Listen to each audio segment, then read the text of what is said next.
సింధూర విషయంలో సింధూర తల్లిదండ్రులు చాలా బాధపడుతూ ఉంటారు. అసలు ఇంటికే పంపించను అన్న చంచలమ్మ మనసు అయితే కరిగి ఇంటి దాకా తీసుకొని వచ్చింది అని సంతోషపడేలోపే ఒక పిడుగులాంటి విషయం జరిగింది. అది కూడా ఏంటి అంటే చంచలమ్మ వెళ్తూ వెళ్తూ తన కూతురునేదో వీళ్ళకి అప్పజెప్పి వెళ్తున్నట్టు జాగ్రత్తలు చెప్తుంది. నా కోడలి కంట ఒక్క కన్నీటి బొట్టు రాలినా కూడా ఊరుకునేది ఉండదు అన్నయ్య గారు అనేది చెప్పి తనని జాగ్రత్తగా చూసుకోండి. ఈ 2 రోజులు అవ్వగానే నేను వచ్చి తీసుకొని వెళ్తాను అని చెప్పి జాగ్రత్తలు చెప్పి వెళ్తుంది.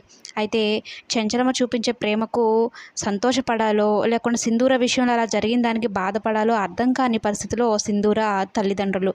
మొత్తానికైతే ఏమ్మా ఎలా ఉన్నావు అంటే నేను చాలా బాగున్నాను నాన్న, అత్తమ్మ నన్ను బాగా చూసుకుంటుంది, గుండెల్లో పెట్టుకొని చూసుకుంటుంది అని చెప్తుంది సింధూర. అయితే బాగా చూసుకుంటే సంతోషమే కదమ్మా అని చెప్పని వాళ్ళ తల్లిదండ్రులు సంతోషపడతారు.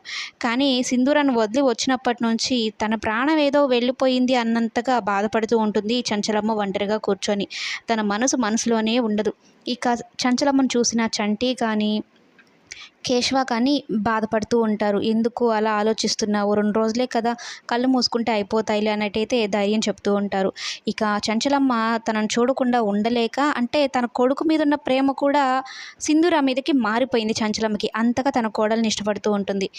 ఇంటి పక్కన వాళ్ళు ఉంటారు కదా, రాబందుల్లాగా ఒక పక్షుల్లాగా మీద పడి సింధూరాన్ని పొడుచుకొని తింటున్నట్టు మాట్లాడుతూ ఉంటారు. నీ జీవితం ఇంకింతే, నువ్వు నీకు అదృష్టం లేదు, దురదృష్టవంతురాలివి, నీ జీవితం అంతా ఇంక మూలనే కూర్చోవాలి, ఆనందం అంటూనే ఉండదు అన్నట్టు మాట్లాడుతూ ఉంటే సూటిపోటి మాటలతో ఆ మాటలు విన్న చంచలమ్మ చాలా కోపడిపోతుంది. ముందుగానే చెప్పుంటుంది సింధూర వాళ్ళ నాన్నకి, నా కోడలు కంటతడి పెట్టకూడదు అని.